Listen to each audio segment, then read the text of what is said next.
ಹಂತ ಹಂತವಾಗಿಯೂ ರಾಜಕೂಟ ಶಾಲೆ ಇವತ್ತು ಅಭಿವೃದ್ಧಿ ಹೊಂದುತ್ತಾ ಇವತ್ತು ಬರ್ತಾ ಇದೆ.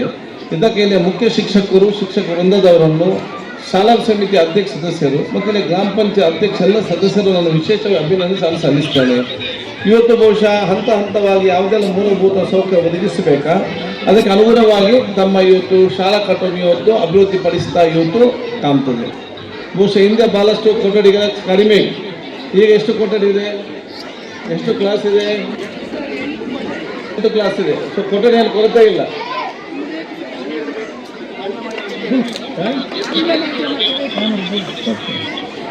ಈಗ ಮತ್ತೆ ಈ ಒಂದು ಯಾಕಂತ ಹೇಳಿದ್ರೆ ಇಡೀ ನಮ್ಮ ಕರ್ನಾಟಕ ನಮ್ಮ ಕ್ಷೇತ್ರದ ಪ್ರತಿಯೊಂದು ಶಾಲೆಯಲ್ಲೂ ಕೂಡ ಇಂಗ್ಲಿಷ್ ಮೀಡಿಯಂ LKG ಮತ್ತು ಫಸ್ಟ್ ಸ್ಟ್ಯಾಂಡರ್ಡ್ ಇಡೀ ಕ್ಷೇತ್ರದ ಎಲ್ಲ ಶಾಲೆಯಲ್ಲಿ ಇವತ್ತು ಪ್ರಾರಂಭ ಮಾಡಿದಂಥ ಒಂದು ಅವಕಾಶ ನನಗೆ ಇವತ್ತು ಸಿಕ್ಕಿದೆ. ಇಡೀ ರಾಜ್ಯದಲ್ಲಿ ಒಂದು ಕ್ಷೇತ್ರದ ಎಲ್ಲ ಕಡೆ ಇಂಗ್ಲಿಷ್ ಮೀಡಿಯಂ ಪ್ರಾರಂಭ ಮಾಡಿ ಎಲ್ಲಿಯೂ ಕೂಡ ಇರುತ್ತಿಲ್ಲ. ಯಾಕಂತ ಹೇಳಿದ್ರೆ ಎಲ್ಲ ಜನಸಾಮಾನ್ಯ ಮಕ್ಕಳು ಕೂಡ ಇವತ್ತು ಅತ್ಯುತ್ತಮವಾದ ಶಿಕ್ಷಣ ಪಡೆದುಕೊಳ್ಬೇಕು. ಅವರು ಇಂಗ್ಲೀಷ್, ಕನ್ನಡ, ಹಿಂದಿ ಎಲ್ಲ ಲ್ಯಾಂಗ್ವೇಜನ್ನು ಕಲಿಬೇಕು.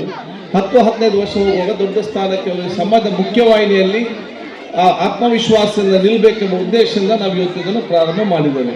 ಅದಕ್ಕಾಗಿ ಬಹುಶಃ ಇವತ್ತು ಆ 2 ಕ್ಲಾಸ್ ಮತ್ತೆ ಕೊರತೆ ತಮ್ಮ ಗಮನ ತಾವು ಕೊಟ್ಟಿದ್ದೀರಿ. ಅದಕ್ಕೆ ಈ ಒಂದು ವರ್ಷ ಕೊಠಡಿ ಮತ್ತು ಮುಂದಿನ ಒಂದು ವರ್ಷ ಕೊಠಡಿ ಕಟ್ಟಲಿಕ್ಕೆ ನಾನು ಇವತ್ತು ಮಾಡ್ತಾ ಹೇಳಲಿಕ್ಕೆ ನಾನು ಇವತ್ತು ನನ್ನ ಕೆಲಸ ಮಾಡಿ ಆದ ಕಾರಣ ಮೂಲಭೂತ ಸೌಕರ್ಯದ ಜೊತೆ ನಾವು ಹಂತ ಹಂತವಾಗಿ ಮೇಲೆ ತಗೊಂಡ ಕೆಲಸ ಇವತ್ತು ನೀವೆಲ್ಲ ಬಹುಶಃ ನನ್ನನ್ನು ವಿಶೇಷ ಸ್ಪೀಕರ್ ಮಾಡಿದ ಕಾರಣ ಇವತ್ತು ಅನುದಾನ ನೀವು ಹೇಳಿದಲ್ಲಿ ಯಾವುದೆಲ್ಲ ಕೆಲಸ ಇದೆ ಬಹುತೇಕ ಎಲ್ಲ ಇವತ್ತು ಕೆಲಸಗಳು ಆಗ್ತಾ ಇವತ್ತು ಬಂದಿದೆ. ಏನಾದ್ರು ಕೆಲಸ ಬಾಕಿ ಉಂಟು ಹೇಳಿದೆಲ್ಲ ಆಗಿದೆ. ನೀರಿನ ವ್ಯವಸ್ಥೆ ಆಗ್ತಾ ಉಂಟು, ಕರೆಂಟ್, ಶಾಲೆ, ಆರೋಗ್ಯ ಸಂಬಂಧಪಟ್ಟಿಲ್ಲ. ಸೊ ಯಾವುದೆಲ್ಲ ಒಂದು ಗ್ರಾಮಕ್ಕೆ ಬೇಕಾ ಅದೆಲ್ಲವೂ ಕೂಡ ಇವತ್ತು ನಮ್ಮ ಈ ವ್ಯಾಪ್ತಿಯಲ್ಲಿ ಆಗ್ತದೆ. ಅದಲ್ಲದೆ ಮುಂದೆ ನೇರವಾಗಿ ಇಲ್ಲಿಂದ ಕಲ್ಲಾಪಿಗೆ ಹೋಗುವಂಥ ರಸ್ತೆ ಸಂಪರ್ಕ ರಸ್ತೆ ಕೂಡ ಇವತ್ತು ಕೆಲಸ ಹಂತವಾಗಿ ಇವತ್ತು ಪ್ರಾರಂಭ ಇವತ್ತು ಆಗ್ತಾ ಇದೆ. ಆದರೆ ಯಾವುದೇ ಒಂದು ಅಭಿವೃದ್ಧಿ ಕೊರತೆ ಇಲ್ಲದೆ ಮತ್ತು ಏನು ಬೇಕು ಅದಕ್ಕೆ ಕೂಡ ಕೊಡಲಿಕ್ಕೆ ತಯಾರಿದ್ದಾಗ ಇಲ್ಲಿಯ ಊರವರು ಶಿಕ್ಷಣಕ್ಕೆ ದೊಡ್ಡ ಮೊತ್ತ ಹೊತ್ತನ್ನು ಕೊಡಬೇಕು. ನಾನೆಲ್ಲ ಹೆತ್ತವ್ರಿಗೆ ಹೇಳಿದಿಷ್ಟೇ, ನಾನು ಶಾಸಕರಾಗಿ 1,000 ಕೋಟಿ ನೀವು ಹಾಕಿದ್ರು ಕೂಡ ಅದು ಇಡೀ ಊರು ಬೆಳಗಲಿಕ್ಕೆ ಸಾಧ್ಯ ಇಲ್ಲ. ನಿಮ್ಮ ಪ್ರತಿಯೊಬ್ಬರ ಮನೆಯ ಸಮಸ್ಯೆ ಬಗೆಹರಿಸಲಿಕ್ಕೆ ಸಾಧ್ಯ ಇಲ್ಲ. ನಿಮ್ಮ ಪ್ರತಿಯೊಬ್ಬರ ಮನೆಯ ಸಮಸ್ಯೆಯನ್ನು ಬಗೆಹರಿಸಲಿಕ್ಕೆ ಸಾಧ್ಯ ಇದ್ದರೆ ಅದು ನಿಮ್ಮ ಮಕ್ಕಳಿಗೆ ಮಾತ್ರ ಶಕ್ತಿ ಇದೆ. ಅದಕ್ಕೆ ಮಕ್ಕಳ ಮೇಲೆ ವಿಶ್ವಾಸ ಇರಿ, ಅವರಿಗೆ 10-15 ವರ್ಷ ಚೆನ್ನಾಗಿ ಕಲಿಸಿ ಅವ್ರು ಒಂದು ಹಂತಕ್ಕೆ ಮುಟ್ಟಿದಾಗ ನಿಮ್ಮೆಲ್ಲ ಕಷ್ಟಗಳನ್ನು ದೂರ ಮಾಡೋದಿದ್ದರೆ ಅದು ನಿಮ್ಮ ಸ್ವಂತ ಮಕ್ಕಳಂತ ಹೇಳಲಿಕ್ಕೆ ನಾನು ಇವತ್ತು ಬಯಸ್ತೇನೆ. ನಮಗೆ ಸರ್ಕಾರ ಕೊಡೋದ ಯೋಜನೆ ನಿಮಗೆ ಮುಟ್ಟಿಸ್ಬೋದು, ಪ್ರಾಮಾಣಿಕವಾದ ಅಭಿವೃದ್ಧಿ ಕೆಲಸ ಮಾಡ್ಬೋದು. ನಿಮ್ಮ ಪ್ರತಿಯೊಂದು ಮನೆಯ ಪ್ರತಿಯೊಂದು ಸಮಸ್ಯೆ ಒಂದು ಬಗೆಹರಿಸುವ ಶಕ್ತಿ ಇದ್ದರೆ ಅದು ನಿಮ್ಮ ಮಕ್ಕಳಿಗೆ ಮಾತ್ರ ಇದೆ ಅಂತ ಹೇಳಲಿಕ್ಕೆ ನಾನು ಹೊಂದಿತ್ತು. ಎರಡನೇದಾಗಿ ನಾನು ಯಾವ ಹಿಂದೆ ಕೂಡ ಹೇಳಿದ್ದೇನೆ, ನಿಮ್ಮ ಈಗಲೂ ಕೂಡ ಹೇಳ್ತೇನೆ, ತಾಯಂದಿರಿಗೆ ಬಡತನದಲ್ಲಿ ಹುಟ್ಟಬಹುದು, ನೀವು ಬಡತನದಲ್ಲಿ ಸಾಯಬೇಕಾದ್ರೆ ನಿಮಗೆ ಯಾರು ಕೂಡ ಹೇಳಿಲ್ಲ.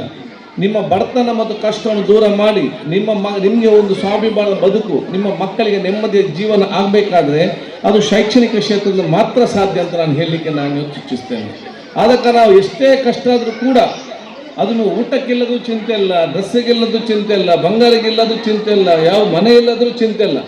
ನಿಮ್ಮ ಮಕ್ಕಳ ಶಿಕ್ಷಣಕ್ಕೆ ಕೊರತಾಗದ ರೀತಿಯಲ್ಲಿ ಎಷ್ಟೇ ಕಷ್ಟ ಆದರೂ ಕೂಡ ಒಂದು ಹಂತಕ್ಕೆ ಆ ಮಕ್ಕಳಿಗೆ ಶಿಕ್ಷಣ ಕೊಡುವಂಥ ಆಸಕ್ತಿ ವಹಿಸುವಂಥ ತಾಯಂದಿರ ಜವಾಬ್ದಾರಿ ಇವತ್ತು ಭಾಳಷ್ಟು ಇದೆ ಅಂತ ನಾನು ಹೇಳಲಿಕ್ಕೆ ನಾನು ಸೂಚಿಸ್ತೇನೆ. ಅದು ನಿಮ್ಮ ಮೊದಲ ಕೆಲಸ. ಶಿಕ್ಷಣ ಎಷ್ಟೇ ಕೊಟ್ಟರು ಕೂಡ ನೀವು ತಾಯಂದಿರೋದಕ್ಕೆ ಸಪೋರ್ಟ್ ಆಗಿ ನಿಲ್ಲದಿದ್ದರೆ ಯಾವುದು ಕೂಡ ಪ್ರಯೋಜನ ಬರಲಿಕ್ಕೆ ಸಾಧ್ಯ ಇಲ್ಲ. ಅದು ನಿಮ್ಮ ಮಕ್ಕಳ ಭವಿಷ್ಯ ಯಾರ ಕೈಯಲ್ಲಿದೆ ಅಂತ ಹೇಳಿದರೆ ಅದು ನಿಮ್ಮ ತಾಯಂದಿರ ಕೈಯಲ್ಲಿ ಇರುವಂಥದ್ದನ್ನು ನಾನು ಹೇಳಲಿಕ್ಕೆ ನಾನು ಇಚ್ಛಿಸ್ತೇನೆ. ಅದಕ್ಕೆ ಸ್ವಲ್ಪ ಪುರ್ಸೊತ್ತು ಮಾಡಬೇಕು. ನಾನು ಹಿಂದೆ ಕೂಡ ಬಂದಾಗ ನಿಮಗೆ ತಾಯಂದಿರಿಗೆಲ್ಲ ನಾನು ಹೇಳಿದ್ದೇನೆ, ಮರೆತು ಹೋಗಿದೆಯೆಲ್ಲ ಗೊತ್ತಿಲ್ಲ. ಪುರ್ಸೊತ್ತು ಮಾಡಬೇಕು. ಪುರ್ಸೊತ್ತು ಮಾಡಿದ್ರೆ ಹೇಗೆ? ಯಾಕೆಂತ ಹೇಳಿದರೆ ನಾನು ಇಂಥ ಕಾರ್ಯಕ್ರಮಕ್ಕೆ ಬಂದಾಗ ಬೇರೆ ಕಡೆ ಕೇಳ್ತೇನೆ, ಹೆತ್ತವರು ಸಂಪೂರ್ಣವಾಗಿ ಶೈಕ್ಷಣಿಕವಾಗಿ ಎಲ್ಲ ಕರೆದಾಗ ಸಹಕಾರ ಕೊಡ್ತಾರೆ ಅಂತೇಳಿ. ಮುಖ್ಯ ಶಿಕ್ಷಕರು ಏನು ಹೇಳ್ತಾರೆ, ಸೈಕಲ್ ಕೊಡುವ ಕಾರ್ಯಕ್ರಮಕ್ಕೆ, ವಾರ್ಷಿಕೋತ್ಸವ ಕಾರ್ಯಕ್ರಮಕ್ಕೆ, ಬೇರೆ ಸಂಸ್ಕೃತ ಕಾರ್ಯಕ್ರಮ ಹೆತ್ತವರೆಲ್ಲ ಬರ್ತಾರೆ ತಾಯಂದಿರು. ಆ ಮಕ್ಕಳ ಅಟೆಂಡೆನ್ಸ್ ಬಗ್ಗೆ, ಶೈಕ್ಷಣಿಕವಾಗಿ ಅವನ ಮಾರ್ಕ್ ಕಾರ್ಡ್ ಬಗ್ಗೆ ಚರ್ಚೆ ಮಾಡಲಿಕ್ಕೆ ಕರೆದಾಗ ತಾಯಂದಿರು ಬರೋದು ಭಾಳಷ್ಟು ಕಡಿಮೆ ಅಂತೇಳಿ. ನಿಮ್ಮ ಸ್ವಂತ ಮಕ್ಕಳ ಬಗ್ಗೆ ಶೈಕ್ಷಣಿಕವಾಗಿ ನಿಮ್ಮನ್ನು ಕರೆದಾಗ, ನಿಮ್ಮ ಸ್ವಂತ ಮಕ್ಕಳ ಬಗ್ಗೆ ಶೈಕ್ಷಣಿಕವಾಗಿ ಮಾರ್ಕ್ ಕಾರ್ಡ್, ಅವನ ಅಟೆಂಡೆನ್ಸ್, ಅವನ ಸ್ವಭಾವದ ಬಗ್ಗೆ ನಿಮ್ಮನ್ನು ಕರೆದಾಗ ನಿಮಗೆ 5 ನಿಮಿಷ ನಿಮಗೆ ಪುಡಿಸೋದಿಲ್ಲ ನಿಮ್ಮ ಮಕ್ಕಳ ಪರವಾಗಿ ಬಂದು ಟೀಚರ್ ಹತ್ರ ಮಾತಾಡಲಿಕ್ಕೆ. ನಿಮ್ಮ ಸ್ವಂತ ಮಕ್ಕಳ ಬಗ್ಗೆ ಕರೆಯಲಿಕ್ಕೆ ಮಾತಾಡುವಾಗ ನಿಮ್ಗೆ 5 ನಿಮಿಷ ಪುಡಿಸೋದಿಲ್ಲ. ಇನ್ನೊಬ್ಬರು ಗೃಹ ಪ್ರವೇಶಕ್ಕೆ ಮತ್ತು ಮದುವೆಗೆ ಕರೆದ್ರೆ 9 ಗಂಟೆಗೆಲ್ಲ ರೆಡಿ. ಅಲ್ಲಿ ಹೇಗೆ ರೆಡಿ ಆಗ್ತದೆ ಅಂತ ಗೊತ್ತಿಲ್ಲ. ಅಲ್ಲಿ ಇನ್ನೊಂದು ಕಡೆ ನೀವು ಹೋಗಬಾರ್ದು ಅಂತೇಳಿ ಅಲ್ಲ, ಅಲ್ಲಿ ಕೂಡ ಹೋಗಬೇಕು. ಆದರೆ ನಿಮ್ಮ ಸಮಯವನ್ನು ಯಾವುದಕ್ಕೆ ಮೀಸಲಿಡಬೇಕಂತ ನೀವು ಆಲೋಚನೆ ಮಾಡಿದ್ರೆ ಹೇಗೆ? ನಿಮ್ಮ ಮಕ್ಕಳು ಇವತ್ತೆಲ್ಲ ನಿಮಗೆ ಫ್ರೀ, ನಿಮಗೆ fees free, book free, socks free, ಊಟ ಫ್ರೀ, ಮೊಟ್ಟೆ ಫ್ರೀ, ಹಾಲು ಫ್ರೀ, ಎಲ್ಲ ಕೂಡ ಫ್ರೀ. ಇನ್ನು ಮಾರ್ಕ್ ಒಂದು ಫ್ರೀ ಕೊಡಿ ಅಂತ ಕಾತದ್ದು ಅದಕ್ಕೆ ಸಿಕ್ಕುವುದಿಲ್ಲ. ನಿಮಗೆ ಕಲಿಸಲಿಕ್ಕೆ ಕಷ್ಟ ಆಗಬಾರ್ದು ಅಂತ ಹೇಳಿಕೊಂಡೇ ಇದೆಲ್ಲ ಇವತ್ತು ಮಕ್ಕಳಿಗೆ ಸವಲತ್ತನ್ನು ಕೊಡೋದು. ಆದರೆ ನೀವು ನಿಮ್ಮ ಮಕ್ಕಳಿಗೆ ಪುರುಷೋತ್ತ ಮಾಡಿ ನೀವು ಕಲಿಸದಿದ್ದರೆ ಅವ್ರು ದೊಡ್ಡ ಜನ ಆಗಬೇಕು, ನೀವು ಏನು ಕನಸು ಮಾಡಲಿಕ್ಕೆ ಸಾಧ್ಯವಾಗ್ತದೆ? ಈ ಶಾಲೆಯಲ್ಲಿ ಕಲಿಸುವಂಥ ಮಕ್ಕಳಿಗೆ ಆ ಟೀಚರ್ ಹೋಮ್ವರ್ಕ್ ಕೊಟ್ಟ ಮನೆಗೆ ಬಂದಾಗ ಅವನ ಬ್ಯಾಗನ್ನು ನೀವು ಓಪನ್ ಮಾಡದಿದ್ದರೆ ಪಕ್ಕದ ಮನೆಯವರು ಬಂದು ಯಾರು ಕೂಡ ಬ್ಯಾಗ್ ಓಪನ್ ಮಾಡಲಿಕ್ಕೆ ಬರುವುದಿಲ್ಲ. ನಿಮ್ಮ ಮಕ್ಕಳ ಬ್ಯಾಗನ್ನು ನೀವು ಓಪನ್ ಮಾಡಿ ಏನು ಒಬ್ಬರು ಕೊಟ್ಟಿದ್ದಾರೆ ಟೀಚರ್ ಇವತ್ತು ಏನು ಮಾಡಿದ್ರೆ ಅವ್ನು ಸ್ವಲ್ಪ ಆಸಕ್ತಿಯಿಂದ ಬರಲಿಕ್ಕೆ ಪ್ರಾರಂಭ ಮಾಡಿದಾಗ ಮರುದಿವಸ ಆತ್ಮವಿಶ್ವಾಸ ಕ್ಲಾಸ್ಗೆ ಬಂದು ಕಲೀಲಿಕ್ಕೆ ಉತ್ಸಾಹ ಬರ್ತದೆ. ಅವನಲ್ಲಿ ಬಹುಶಃ ಒಂದು ದಿವಸ ನೀವು ಓಪನ್ ಮಾಡೋದಿಲ್ಲ, ಅವನು ಬ್ಯಾಗ್ ಓಪನ್ ಮಾಡೋದಿಲ್ಲ, ಬೆಲ್ಲಿಗೆ ಅದೇ ಬ್ಯಾಗ್ ತರೋದು, ಇಲ್ಲಿ ಟೀಚರ್ ಜೋರು ಮಾಡಿದಾಗ ಒಂದು ದಿವಸ ಅದಕ್ಕೆ ಏನು ಕಾರಣ ಹೇಳೋದು, ಮತ್ತೆ ಅದನ್ನು ಕಲೀಲಿಕ್ಕೆ ಮನಸ್ಸು ಬರೋದಿಲ್ಲ. ಇದು ಬೇಡ ಬೇಡ ಅಂತ ವಿಚಾರ ಆಗಿದೆ. ಆದ ಕಾರಣ ಮಕ್ಕಳಿಗೆ ಪ್ರೋತ್ಸಾಹ ಕೊಡೋ ಜವಾಬ್ದಾರಿ ನಿಮ್ಮ ಜವಾಬ್ದಾರಿ ಆಗಿದೆ.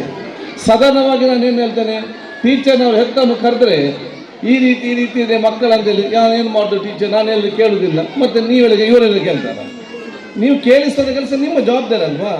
ನೀವು ಬಂದು ಸುಲಭದಲ್ಲಿ ಹೇಳಲಿಕ್ಕೆ ಆಗೋದಿಲ್ಲ, ಎಂತ ಮಾಡೋದು ನನ್ನ ಮಗ ನಾನು ಹೇಳಿದ್ರೆ ಕೇಳುವುದಿಲ್ಲ ಅಂತೇಳಿ, ಮತ್ತು ಅವ್ರು ನೀವು ಹೇಳಿದ ಕೇಳೋದ್ರಿಂದ ನೋಡಿ ಇವರಲ್ಲಿ ಕೇಳ್ತಾರ?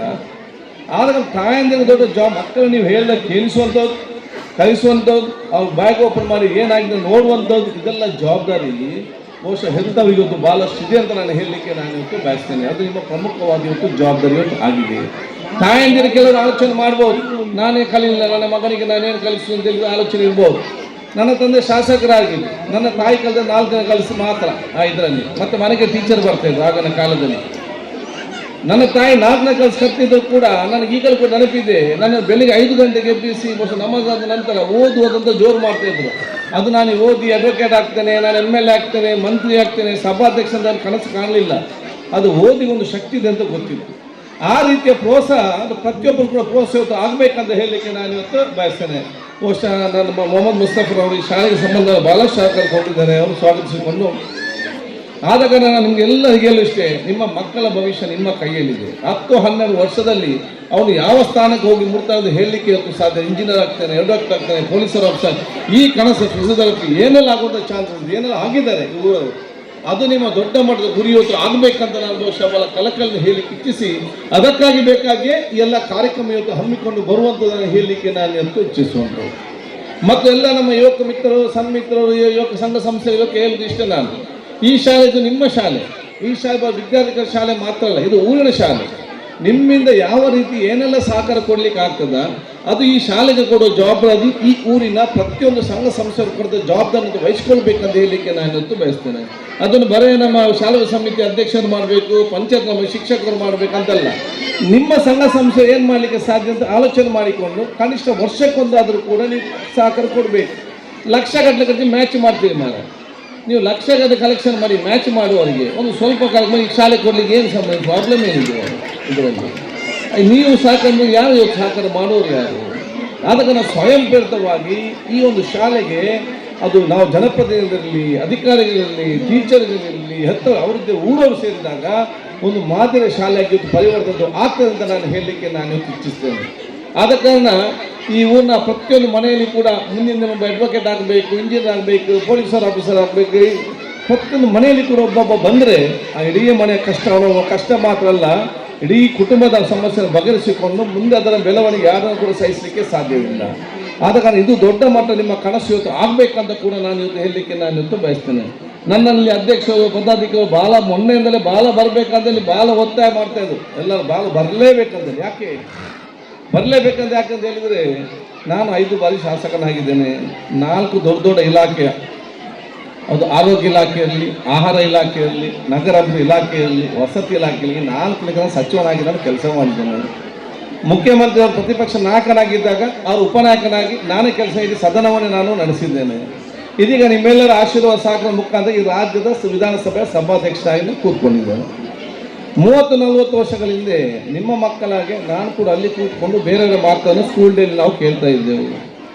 40-45 ವರ್ಷಗಳಾಗೆ ನಿಮ್ಮ ಮಕ್ಕಳಾಗೆ ಅಲ್ಲಿ ಕೂತ್ಕೊಂಡ ಯುವತಿ ಖಾದರ್ ಇವತ್ತು ಕರ್ನಾಟಕ ರಾಜ್ಯದ ವಿಧಾನಸಭೆ ಸಭಾಧ್ಯಕ್ಷನಾಗುವುದಾದರೆ ಅದು ದೇವರು ಅಲ್ಲಾಹ್ ತಾಲ ಬಹುಶಃ ಯುಟಿ ಖಾದರ್ಗೆ ಮಾತ್ರ ಅಲ್ಲ, ನಿಮ್ಮೆಲ್ಲ ಮಕ್ಕಳಿಗೆ ಕೂಡ ಶಕ್ತಿ ಕೊಟ್ಟಿದ್ದಾರೆ.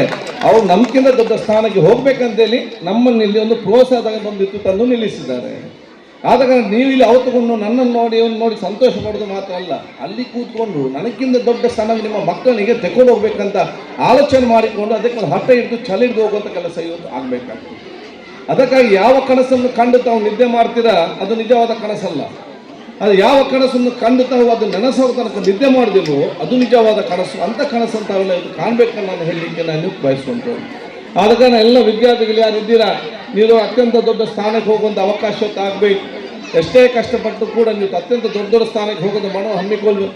ಅದು ಹುಡುಗ ಮತ್ತು ಹುಡುಗಿ ಇಬ್ಬರು ಕೂಡ ಕಲಿತು ದೊಡ್ಡ ದೊಡ್ಡ ಸ್ಥಾನಕ್ಕೆ ಹೋಗುವಂಥ ದೊಡ್ಡ ಮನೋಭಾವವನ್ನು ಹಮ್ಮಿಕೊಳ್ಬೇಕನ್ನು ನಾನು ಹೇಳಲಿಕ್ಕೆ ನಾನು ಇವತ್ತು ಇಚ್ಛಿಸ್ತೇನೆ. ಅದು ಬಹುಶಃ ನಮ್ಮೆಲ್ಲರ ದೊಡ್ಡ ಮಟ್ಟದ ಕನಸಂತ ನಾನು ಹೇಳಿಕೊಳ್ತಾ, ಅದರ ಜೊತೆಯಲ್ಲಿ ಇಂಜಿನಿಯರ್, ಅಡ್ವೊಕೇಟ್, ಪೊಲೀಸ್ ಆಫೀಸರ್ ಜೊತೆಯಲ್ಲಿ ಒಂದು ಉತ್ತಮವಾದ ರಾಜಕಾರಣಿ ಕೂಡ ಈ ಗ್ರಾಮದಿಂದ ಮುಂದಿನೆಲ್ಲ ಬರಬೇಕಂತ ಕೂಡ ನಾನು ಹೇಳಲಿಕ್ಕೆ ನಾನು ಯೋಚಿಸಿ ಅದಕ್ಕೂ ಕೂಡ ಇಲ್ಲಿ ಪ್ರೋತ್ಸಾಹ ಕೊಡಬೇಕು. ವಿದ್ಯಾರ್ಥಿಗಳಿಗೆ ವಿದ್ಯಾರ್ಥಿ ನಾಯಕನಾಗಬೇಕು, ಒಂದು ಸಂಘಟನೆ ಆಗಬೇಕು, ಹೇಗೆ ಅಂತೇಳಿ ಸಕಾರಾತ್ಮಕವಾದ ನಿಲುವು ಮುಖಾಂತರ ಬರುವಂತ ಆಗಬೇಕು. ಯಾಕಂತ ಹೇಳಿದರೆ ಒಬ್ಬ ಇಂಜಿನಿಯರ್ ಆದರೆ ಅವನ ಇಂಜಿನಿಯರ್ ಫೀಲ್ಡ್ ಮಾತ್ರ ಇಂಪ್ರೂವ್ ಆಗ್ತದೆ, ಒಬ್ಬ ಟೀಚರ್ ಆದರೆ ಟೀಚರ್ ಫೀಲ್ಡ್ ಮಾತ್ರ ಇಂಪ್ರೂವ್ ಆಗ್ತದೆ, ಒಬ್ಬ ಅಡ್ವೊಕೇಟ್ ಆದರೆ ಅಡ್ವೊಕೇಟ್ ಫೀಲ್ಡ್ ಮಾತ್ರ ಇಂಪ್ರೂವ್ ಆಗ್ತದೆ, ಒಬ್ಬ ಡಾಕ್ಟರ್ ಆದರೆ ಅದು ಹೆಲ್ತ್ ಫೀಲ್ಡ್ ಮಾತ್ರ ಇಂಪ್ರೂವ್ ಆಗ್ತದೆ. ಆದರೆ health field, engineer field, advocate field, teacher field ಎಲ್ಲ ಫೀಲ್ಡನ್ನು ಉದ್ಧಾರ ಮಾಡೋ ಶಕ್ತಿ ಇದ್ದರೆ ಅದು ರಾಜಕಾರಣಿಗಳಿಗೆ ಮಾತ್ರ ಇದೆ ಅಂತ ನಾನು ಹೇಳಲಿಕ್ಕೆ ನಾನು ಇವತ್ತು ಬಯಸುವಂಥದ್ದು. ಅದಕ್ಕಾಗಿ ಬಹುಶಃ ಉತ್ತಮ ಈ ರೀತಿಯ ಸಣ್ಣ ಗುರುತಿಸಿಕೊಂಡು ಬೆಳೆಸಿಕೊಂಡು ದೊಡ್ಡವರಾದಾಗ ಅತ್ಯುತ್ತಮವಾದ ನಾಯಕತ್ವ ಗುಣವಹಿಸುವಂಥ ದೊಡ್ಡ ಮಟ್ಟದ ಯುವಕರಿಗೆ ಗುರುತಿಸಿಕೊಂಡು ಅವರಿಗೆ ಬಹುಶಃ ಪ್ರೋತ್ಸಾಹ ಕೊಡೋ ಜವಾಬ್ದಾರಿ ಎಲ್ಲ ಮುಖ್ಯ ಶಿಕ್ಷಕರು ಬರುವಂಥ ಅವಕಾಶ ಆಗಲಿ ಅಂತ ಹೇಳಲಿಕ್ಕೆ ಬಯಸಿ, ಎಲ್ಲ ನಿಮ್ಮ ಮಕ್ಕಳ ಶಿಕ್ಷಣ ಜೊತೆಯಲ್ಲಿ ಅವರ ಪ್ರೀತಿ, ವಿಶ್ವಾಸ, ತಾಳ್ಮೆ, ವಿವೇಶ ಅದಕ್ಕೆ ಮನೋಭಾವ ಹಮ್ಮಿಕೊಂಡು ವ್ಯವಸ್ಥಿತ ಆಗಬೇಕು. ಮಾರ್ಕ್ ನೀವು ಇಲ್ಲಿ ಶಾಲೆಯಲ್ಲಿ ಸಿಗ್ತದೆ, ವಸ್ತು ಬೇಕಾ ಅಂಗಡಿಯಲ್ಲಿ ಸಿಗ್ತದೆ. ಈ ತಾಳ್ಮೆ ನಿಮ್ಗೆ ಎಲ್ಲಿ ಕೂಡ ಸಿಗ್ಲಿಕ್ಕೆ ಹೋಗುವುದಿಲ್ಲ. ಅದು ಮನೆಯಿಂದಲೇ ಅವನು ಪ್ರಾರಂಭ ಅಭ್ಯಾಸ ಮಾಡಿ ಅವನು ಕೊಡಬೇಕು. ಏನೇ ಹೆಚ್ಚು ಕಮ್ಮಿ ಅದು ಕೂಡ ಗಡಿಬಿಡಿ ಮಾಡಬೇಡ, ಸ್ವಲ್ಪ ಸಮಾಧಾನ ಇವರೆಲ್ಲ ಕೂಡ ಸರಿ ಆಗ್ತದೆ, ಒಂದೆರಡು ದಿವಸ ಸಮಾಧಾನ ಸುಮ್ಮನೆ ಕೂತ್ಕೋ, ನಾನೆಲ್ಲ ಮತ್ತೆ ಕರೆಕ್ಟ್ ಆಗ್ತದೆ ಹೇಳಿ ಅವನು ಸಣ್ಣದಿಂದಲೇ ಪ್ರಾರಂಭ ಮಾಡಿದಾಗ ಅವನು ತಾಳ್ಮೆಗೆ ಬಂದರೆ, ನಾನು ಒಂದು ನೀವು ತಾಯಂದ್ರಿಗೆ ಹೇಳ್ತಾ ಇರ್ತಾನೆ, ನಿಮ್ಮಮ್ಮ ಯಾವ ಮಕ್ಕಳಿಗೆ ತಾಳ್ಮೆ ಇದೆಯಾ ಅವನ ಯಶಸ್ಸನ್ನು ಯಾರಿಂದಲೂ ಕೂಡ ತಡೆಯಲಿಕ್ಕೆ ಸಾಧ್ಯವಿಲ್ಲ. ಯಾರಿಗೆ ತಾಳ್ಮೆ ಇದೆಯಾ ಅವನು ಇವತ್ತರ ನಾಳೆ ದೊಡ್ಡ ಸ್ಥಾನಕ್ಕೆ ಹೋಗ್ತಾನೆ ಹೇಳಲಿಕ್ಕೆ ನಾನು ಇವತ್ತು ಬಯಸ್ಕೊಂತೇವೆ. ಅದಕ್ಕಾಗಿ ಒಬ್ಬ ರಾಜನ ದೊಡ್ಡ ಕಿರೀಟ ಯಾವುದಂತ ಹೇಳಿದರೆ ಆ ಕಿರೀಟದಲ್ಲಿ ಎಷ್ಟು ವಜ್ರ ಇದೆ ಅದು ರಾಜನ ಕಿರೀಟ ಅಲ್ಲ, ಆ ರಾಜನಿಗೆ ಎಷ್ಟು ತಾಳ್ಮೆ ಇದೆ ಅದೇ ಒಂದು ದೊಡ್ಡ ಕಿರೀಟವಾಗಿದೆ. ಅಂಥ ಕಿರೀಟ ನಿಮ್ಮ ಮಕ್ಕಳ ಕಿರೀಟ ಆಗಬೇಕಂತ ನಾನು ಹೇಳಲಿಕ್ಕೆ ನಾನು ಇವತ್ತು ಇಚ್ಛಿಸುವಂಥದ್ದು. ತಾಳ್ಮೆ, ಪ್ರೀತಿ, ವಿಶ್ವಾಸ, ಸೋದರತೆ, ಯಾರದೊಬ್ಬ ಉಪದ್ರ ಮಾಡೋದು ಕ್ಷಮಿಸಿಕೊಂತ ನೆಗಡಿಕೊಂಡು ಮುಂದೆ ಹೋಗಿ ನಿಮ್ಮ ಜೀವನ ರೂಪಿಸುವಂಥದ್ದು ಇದೆಲ್ಲ ಕೂಡ ನಿಮ್ಮ ಮನೆಯಿಂದಲೇ ಅದನ್ನು ಪ್ರಾರಂಭ ಮಾಡುವಂಥ ಅವಕಾಶ ಮಾಡಬೇಕು. ಯಾರಾದರೂ ಬೈದರೆ ಮತ್ತವನು ಹಿಂದೆ ಬೈಬೇಕಾದ್ರೆ ಇಷ್ಟೆಲ್ಲ ಕಲಿಬೇಕಾ? ನೀವು ಶಾಲೆಗೆ ಕಾಲೇಜಿಗೆಲ್ಲ ಹೋಗ್ಬೇಕಾ? ನೀವು ಸಣ್ಣ ಮಗುವಿಗೆ ಬೈಯಿರಿ, ಆ ಮಗು ನಿಮ್ಮ ಹಿಂದೆ ಬೈಯುವಂಥ ಶಕ್ತಿ ಇದೆ. ಅದು ಯಾರು ನಿಮಗೆ ಬೈದಾಗ ನೆಗಡಿಕೊಂಡು ಬೆನ್ನು ತಟ್ಟಿ ಅವನಿಗೆ ಇನ್ನಾದ್ರು ಒಳ್ಳೆ ದೇವರು ಒಳ್ಳೆ ಬುದ್ಧಿ ಕೊಡಲಿ ಅಂತೇಳಿ ನೆಗಡಿಕೊಂಡು ನೀವು ಮುಂದೆ ಹೋಗ್ತಿರಲ್ಲ, ಅದು ನಿಮ್ಮ ನಿಜವಾದ ವ್ಯಕ್ತಿತ್ವ. ಆ ವ್ಯಕ್ತಿತ್ವ ನಮ್ಮ ವಿದ್ಯಾರ್ಥಿ ಮತ್ತು ಯುವ ಜನಾಂಗದ ವ್ಯಕ್ತಿತ್ವದ ಆಗಬೇಕಂತ ಹೇಳಲಿಕ್ಕೆ ನಾನು ಇಚ್ಛಿಸ್ತೇನೆ. ಅದು ನಿಮ್ಮ ದೊಡ್ಡ ವೀಕ್ನೆಸ್ ಅಲ್ಲ, ಅದು ನಿಮ್ಮ ಶಕ್ತಿ ಅಂತ ಹೇಳಲಿಕ್ಕೆ ಬಯಸ್ಕೊಂಡ್ರು. ಆದ ಕಾರಣ ಈ ರೀತಿಯಾಗಿ ಹಲವಾರು ವಿಚಾರ ಮೈಗೂಡಿಸ್ಕೊಂಡು ಹೋಗಬೇಕು. ಅದಕ್ಕೆ ಈ ಒಂದು ಕಾರ್ಯಕ್ರಮ ದೊಡ್ಡ ಮಟ್ಟದ ಪ್ರೇರಣೆ ಕಾರ್ಯಕ್ರಮ ಆಗಲಿ ಅಂತ ನಾನು ಹೇಳಿಕೊಳ್ತಾ, ಈ ಒಂದು ಹರೇಕೆಲ ಗ್ರಾಮದ ಅಭಿವೃದ್ಧಿ ಬಗ್ಗೆ ನಾನು ಈಗಾಗಲೇ ಹೇಳಿದ್ದೇನೆ, ನಾನು ದೀರ್ಘವಾಗಿ ಮಾತಾಡಲಿಕ್ಕೆ ಹೋಗ್ದಿಲ್ಲ. ಇದು ಕೂಡ ನನಗೆ ಭಾಳಷ್ಟು ಬೇರೆ ಬೇರೆ ಕಾರಣಕ್ಕಿಂತ ಕಾರಣ ಈ ಶಾಲೆಯನ್ನು ಒಂದು ಮಾದರಿ ಶಾಲೆಯಾಗಿ ಪರಿವರ್ತನೆ ಮಾಡಿಕೊಂಡು ಹೋಗಿ ಕೆಲಸ ನಾವು ಇವತ್ತು ಮಾಡುವ. ನಾನು ಎಲ್ಲ ಮುಖ್ಯ ಶಿಕ್ಷಕರು ಅಂದದು ಎಲ್ಲ ನಾನು ಅಭಿನಂದಿಸ್ತೇನೆ. ಯಾಕೆ ನನಗೆ ಬಂದಾಗ ಸದಸ್ಯರು ಹೇಳಿದರು, ಒಂದು ಟೀಚರಿಗೆ ಇಲ್ಲಿ ಟೀಚರ್ ಕೊರತೆ ಆದಾಗ ಒಂದು ಟೀಚರ್ ನೇಮಿಸಿ ಆ ಟೀಚರ್ಗೆ ಸಂಬಳ ಯಾರು ಕೊಡ್ತಾರೆ? ನಿಮ್ಮ ಮಕ್ಕಳಿಗೆ ಕಲಿಸಲಿಕ್ಕೆ ಆ ಟೀಚರ್ಗೆ ಸಂಬಳ ಕೊಡೋದು ಯಾರು? ಇದೇ ಟೀಚರ್ಗೆ ಸಿಕ್ಕುವಂಥ ವೇತನದಲ್ಲಿ ಸ್ವಲ್ಪ ಆಗಿ ಆ ಟೀಚರ್ಗೆ ಸಂಬಳ ಇವತ್ತು ಕೊಡ್ತಾರೆ. ಕಲಿಸೋದು ನಿಮ್ಮ ಮಕ್ಕಳಿಗೆ, ವೇತನ ಕೊಡೋದು ಯಾರು?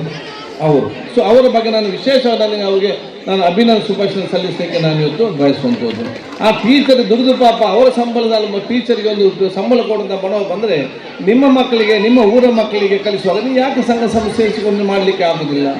ಆದ ಕಾರಣ ನಿಮ್ಮ ಎಲ್ಲ ಯಾವುದೇ ನಿಮ್ಮ ಸಂಘ ಸಂಸ್ಥೆ ಇರಲಿ, ಏನೇ ನೀವು ಸಾಮಾಜಿಕವಾದ ಚಟುವಟಿಕೆ ಮಾಡಿ, ಸಾಮಾಜಿಕವಾದ ಚಟುವಟಿಕೆ ಮಾಡೋ ಸಂದರ್ಭದಲ್ಲಿ ರಾಜಕುಟ ಶಾಲೆಯಲ್ಲಿ ಇರುವಂಥ ಸಾಮಾಜಿಕ ಹಲವಾರು ವಿಚಾರಗಳು ಸಣ್ಣ ಪುಟ್ಟ ಸಹಾಯ ಕೂಡ ಆಗಲಿ, ಅದು ಮೊದಲ ಆದ್ಯತೆ ನಿಮಗೆ ಆಗಬೇಕಂತ ಕೂಡ ನಾನು ಹೇಳಲಿಕ್ಕೆ ನಾನು ಬಯಸ್ತೇನೆ. ಅದಕ್ಕಾಗಿ ನಾನು ನಿಮಗೆಲ್ಲರಿಗೂ ನನ್ನ ಪ್ರೀತಿಪೂರ್ವಕ ಶುಭಾಶಯ ಸಲ್ಲಿಸಿಕೊಂಡು ದೀರ್ಘವಾಗಿ ಮಾತಾಡದೆ ಎಲ್ಲ ಕಾರ್ಯಕ್ರಮ ಮಾಡೋದು ಕೂಡ ಅದು ಭವಿಷ್ಯದ ಜನಾಂಗಕ್ಕೆ, ನಮಗೆಲ್ಲ ನಾವೀಗ ತಿರುಗ್ಬೋದು, ನಾಳೆ ಹೋಗ್ಬೋದು, ಯಾರು ಕೂಡ ಶಾಶ್ವತ ಯಾರು ಕೂಡ ಇವತ್ತು ಇಲ್ಲ. ಆದರೆ ಇನ್ನು ಹುಟ್ಟಿ ಬರಲಿಕ್ಕೆ ಬಹಳಷ್ಟು ಮಕ್ಕಳಿದ್ದಾರೆ. ಅವರಿಗೆ ಅತ್ಯುತ್ತಮವಾದ ಪ್ರೀತಿಯ ಸೋದರ ಸಮಾಜ ನಿರ್ಮಾಣ ಮಾಡಿಕೊಡೋ ಜವಾಬ್ದಾರಿ ಅದು ನಿಮ್ಮೆಲ್ಲರ ಇವತ್ತು ಜವಾಬ್ದಾರಿ ಅಂತ ನಾನು ಹೇಳಲಿಕ್ಕೆ ನಾನು ಇವತ್ತು ಬಯಸಿ, ಪ್ರೀತಿಯ ಸೋದರ ಸಮಾನತೆ ಹರಕೆಲಗಳನ್ನು ಪರಿವರ್ತನೆ ಆಗಲಿ, ಶಿಕ್ಷಣಕ್ಕೆ ವಿಶೇಷ ಮಹತ್ವ ಕೊಟ್ಟು ಮುಂದಿನ 10-15 ವರ್ಷಗಳ ನಂತರ ಪ್ರತಿಯೊಂದು ಮನೆಯಲ್ಲಿ ಕೂಡ ಅತ್ಯಂತ ಸುಶಿಕ್ಷರಾಗಿ ಬಂದು ಒಂದು ದೊಡ್ಡ ಆ ಕ್ರಾಂತಿಕಾರಿ ಒಂದು ಬದಲಾವಣೆ ಪ್ರದೇಶ ತರುವಂಥ ಅವಕಾಶ ಆಗಲಿ ಅಂತ ನಾನು ಕೇಳಿಕೊಳ್ತಾ, ನಿಮಗೆಲ್ಲರಿಗೂ ನನ್ನ ವಿಶೇಷದ ಅಭಿನಂದನೆ ಶುಭಾಶಯ ನಾನು ಸಲ್ಲಿಸಿಕೊಂಡು ನನ್ನ